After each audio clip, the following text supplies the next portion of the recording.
പാലക്കാട് മാട്ടുമന്ത പൊതുശ്മശാനത്തിൽ സംസ്കാരത്തിന് ഷെഡ് പണിയാൻ അനുമതി നൽകിയ സ്ഥലത്ത് NSS വലിയപാടം കരയോഗം മതിൽ നിർമ്മിച്ചതിൽ BJP ഒരു വിഭാഗം കൗൺസിലർമാർക്കിടയിൽ അതൃപ്തി.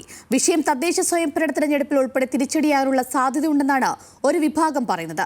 അതേസമയം വിഷയത്തിൽ നഗരസഭാ തീരുമാനത്തിനെതിരെ പ്രതിഷേധം തുടരുകയാണ്. തദ്ദേശ സ്വയംഭരണ തെരഞ്ഞെടുപ്പിന് മുന്നോടിയായി ഉണ്ടായ വിവാദം തിരിച്ചടിയാകുമെന്നാണ് BJPയുടെ തന്നെ വിലയിരുത്തൽ. ഷെഡ് പണിയാൻ അനുമതി നൽകിയിടത്ത് മതിൽ നിർമ്മിച്ചതിൽ BJPയിലെ ഒരു വിഭാഗം കൗൺസിലർമാർക്കിടയിൽ അതൃപ്തിയുണ്ട്.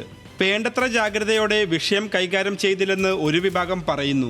ഇതോടുകൂടിയാണ് പ്രശ്നം വേഗത്തിൽ പരിഹരിക്കാനുള്ള ശ്രമം നഗരസഭാ ചെയർപേഴ്സൺ പ്രമീള ശശിധരൻ ഉൾപ്പെടെ നടത്തുന്നത്. പൂർണ്ണമായും എല്ലാവർക്കും ഉപയോഗിക്കാൻ കഴിയുന്ന രീതിയിലാകും ഷെഡ് നിർമ്മിക്കുന്നതെന്നും NSSന്റെ പേര് പോലും ബോർഡിൽ വെക്കില്ലെന്നും നഗരസഭാ ചെയർപേഴ്സൺ പറയുന്നു. പൊതുശ്മശാന നഗരസഭയാണ് ഇതുവരെ നോക്കുന്നത്. നഗരസഭ തന്നെയാണ് അത് പൊതുവായിട്ട് മാറും. അതിലെന്താ സംശയമുള്ളത്? ഒരു ബോർഡും വെക്കില്ല. ജാതി മത ഭേദമന്യേ ഇവിടെ എല്ലാവർക്കും ശവസംസ്കാരം നടത്തുന്നതാണെന്നുള്ള ബോർഡ് അവിടെ വൃത്തിയായിട്ട് വെക്കും.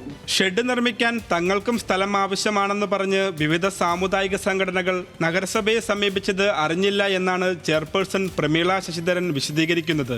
പൊതുശ്മശാനത്തിൽ NSS വലിയപാടം കരയോഗം മതിൽ നിർമ്മിച്ചതിനെതിരെ കഴിഞ്ഞ കൗൺസിൽ യോഗത്തിലും വലിയ പ്രതിഷേധമാണ് പ്രതിപക്ഷാംഗങ്ങൾ ഉയർത്തിയത്. സംഭവത്തിൽ വിവിധ സാമുദായിക സംഘടനകൾ BJP സംസ്ഥാന നേതൃത്വത്തെയും അതൃപ്തി അറിയിച്ചു.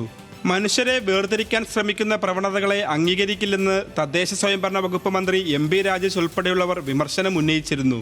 ന്യൂസ് മലയാളം, പാലക്കാട്.